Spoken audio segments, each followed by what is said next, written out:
الراجل لاحظ إن القلم بينور بلون ذهبي، فخد حبيبته وراحوا يسألوا البياع عن ثمنه، لكن المفاجأة إن البياع طلب $5000.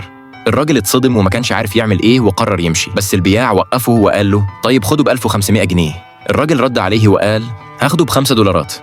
البياع اتصدم لما سمع كده، فبدأ يفرج الراجل على تفاصيل القلم وجودته، وبعد شوية مفاصلة الراجل اشترى القلم في الآخر ب$100. بعدها خد حبيبته وراحوا عيد ميلاد جدته، لكن أخوه خطف الهدية منه ووراها للناس وهو بيضحك وبين لهم إن الهدية رخيصة جدا، ورمى القلم على الأرض كمان. بعدين قدم هو لوحة قال إنها ب$4 ملايين كهدية لجدته، بس الراجل على طول لاحظ إن اللوحة دي مزيفة. أخوه قال إن خبير فنون أكد إنها أصلية، لكن الراجل رد عليه وقال حتى لو قلمي رخيص فهو أحسن من لوحتك المزورة. في اللحظة دي دخل خبير تحف قديم على حفلة عيد الميلاد، فالأخ على طول سأله يقيم اللوحة. الخبير أول ما شافها سأل مين اللي قال إنها مزيفة؟ ولما شاف الراجل واقف على طول انحنى له باحترام، وطلع إن الراجل والخبير كانوا اتقابلوا قبل كده في الجزء الأول من الفيديو. الخبير أعلن وقال لو الراجل ده قال اللوحة مزيفة يبقى أكيد مزيفة، لكن الأخ أصر وقال إنه فعلا تحقق إنها أصلية.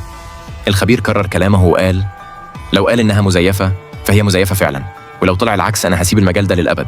ولما الناس لسه مش مصدقة إن اللوحة مزيفة، الراجل مزق اللوحة بنفسه وطلع منها خيط نايلون من جوه، وقال مادة النايلون اتخترعت سنة 1938 على إيد العالم ولاس كارزرز.